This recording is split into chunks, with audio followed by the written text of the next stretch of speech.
ada data itu dari Kemenak. Sebenarnya setiap tahunnya ada 2,2 juta pasang. Berarti kan ada 4,4 orang. 4,4 juta orang yang menikah setiap tahunnya. Tetapi ada 38% yang cerai. Dan yang lebih miris adalah mayoritas yang cerai itu pasangan di usia muda. Nah, ini sebenarnya alasan lebih lanjutnya belum begitu jelas. Cuma apakah faktor-faktor seperti ini tuh bisa dijelaskan secara kesadaran? Entah itu mungkin satu, ketidaksiapan mental, ekonomi, atau bahkan sebenarnya itu yang seperti yang Mas Riko sering banyak jelasin bahwa kita belum sepenuhnya mencintai diri kita sendiri. Nah, itu menurut Mas Riko gimana? Alasan paling utama kalau sampai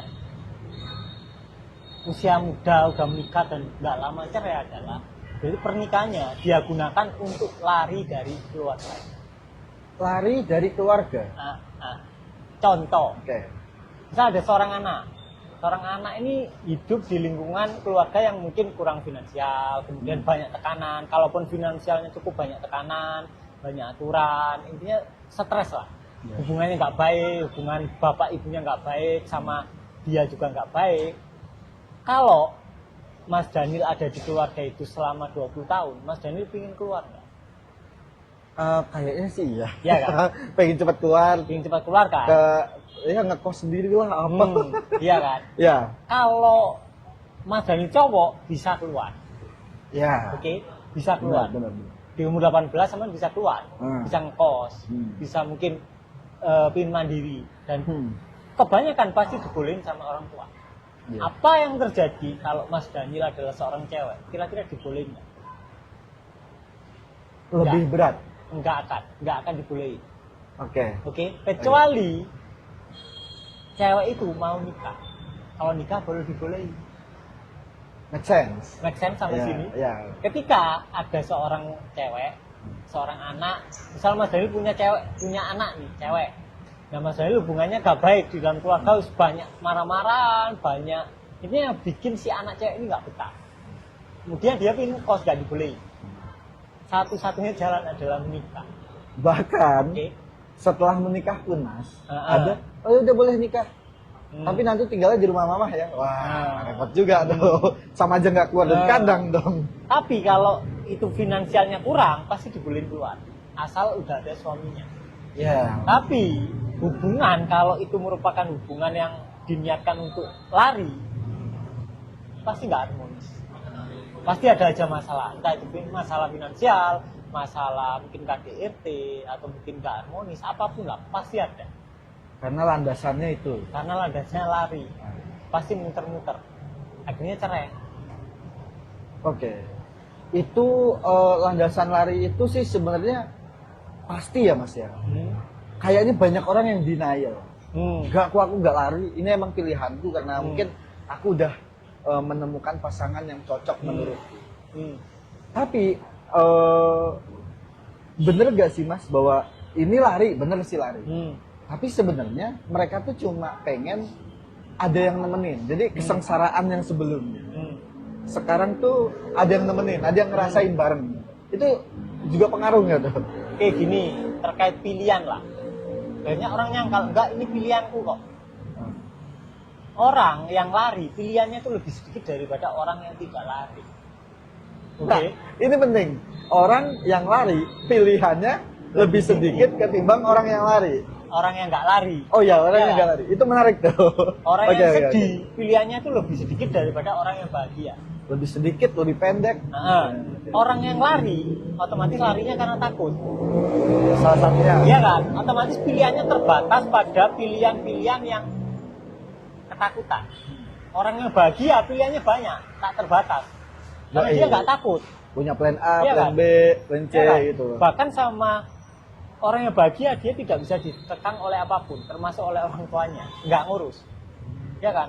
Karena dia tahu, ya dia udah bahagia, ya dia bodo amat lah. Ya kan? Otomatis pilihannya lebih banyak, tak terbatas. Nah, kalau orang ketakutan, orang lari, pilihannya itu lebih sedikit. Bahkan terkadang nggak ada pilihan. Nah, sekarang kalau misal dia ingin lari dari apa namanya, dari keluarganya, dia nggak nyaman, terus satu-satunya pilihan adalah nikah, itu termasuk pilihan bukan?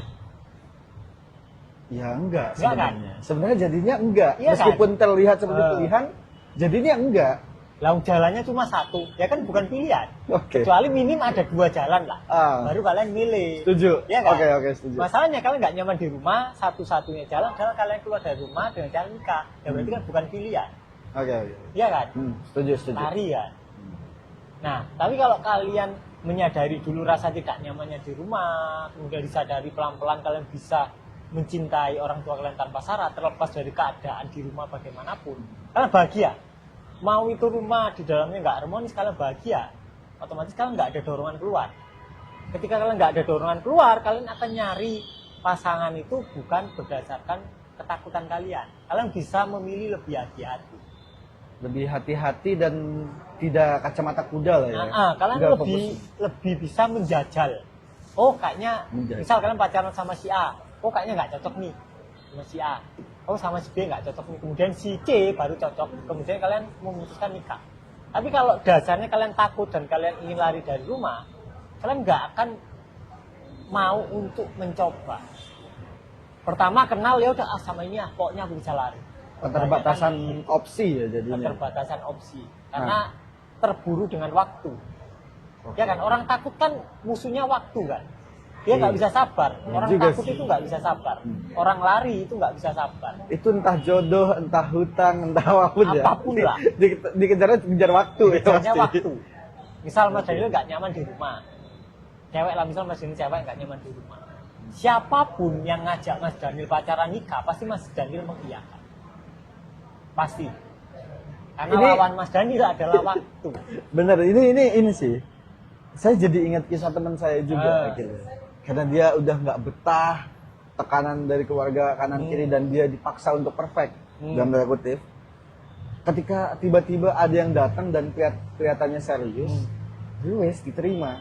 Tapi kayaknya nggak sampai 2 tahun, iya bubar. Nggak bubar. Iya bubar. Iya, sih, Atau case lain, dia dari kecil tidak merasa diperhatikan orang tuanya. Kemudian dia otomatis tidak mencintai dirinya sendiri kan. Kemudian dia mencari cinta di luar. Karena dari kecil nggak ada yang memperhatikan, kemudian di usia 19-an tiba-tiba ada yang love bombing. Iya kan? Iya, itu jebakan. Jebakan kan? Jebakan. Otomatis dia diajak menikah, oke. Setelahnya baru kelihatan bahwa 2 pengemis bersatu dalam satu rumah. Oke. Jadi orang yang tidak mencintai dirinya sendiri akan bertemu orang yang sama. Dia akan menikah dengan orang yang satu jenis. Orang yang mencintai dirinya sendiri akan menikah dengan orang yang mencintai dirinya sendiri. Kemudian mereka akan berbagi cinta. Nah, berarti secara nggak langsung nih, Mas. Kalau kita garis besar, garis lurus lagi dari penjelasan di awal, menikah itu bukan untuk bahagia. Tapi lebih baik kita bahagia dulu, baru menikah. Intinya seperti itu kan? Nah, ketemu PR baru. Sebelum menikah, dan belum merasa bahagia, untuk membahagiakan diri sendiri itu step paling pertama itu apa sih, Mas? Step paling pertama adalah kalian perlu lepas dari masa lalu.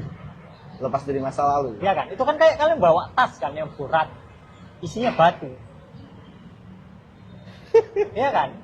Yang bikin kalian nggak bahagia itu kan kenangan-kenangan masa lalu yang sudah terjadi. Kalian disakitin sama ibu, bapak kalian, dibully waktu kecil, itu kan udah berlalu. Nah ini ya, ini perlu tekanan ke teman-teman. Lepas dari masa lalu tuh bukan lepas dari mantan doang. Betul. Entah itu dari trauma masa kecil, atau mungkin ada kejadian yang tidak mengenakan ketika masih bareng orang tua, atau bahkan ketika diasuh saudara atau gimana. Itu justru harus lepas dulu. Iya, dan lepasnya itu tanpa usaha. Artinya kalian perlu menyadari perasaan kalian apa adanya. Nanti lepas sendiri. Oke, tapi kalau kalian berusaha melepaskan malah nggak lepas. Oke. Nah, itu kalau aku terusin materi workshop yang keluar. Nanti malah gak jadi modal. Nah, itu ya teman-teman ya. Jadi, dijaga dan disadari penuh dulu. Kalian menikah bukan untuk lari, tapi ya kalian karena sudah bahagia dan akan lebih bahagia ketika sama-sama ketemu Berbagi. yang sudah berbahagia.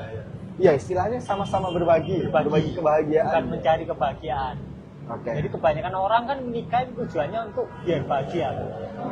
Justru kalau kalian menikah agar kalian bahagia, kalian nggak akan bahagia. Karena identitasnya kekurangan tadi. Dan Nggak sedih. bahagia. Sedih ya. Kalau sedih kalian ingin bahagia, caranya otak kalian ngira caranya menikah. Oke. Kebanyakan orang itu menjadikan pernikahan sebagai tujuan akhir. Padahal itu awal. Padahal awal. Nah, itu ya teman-teman ya.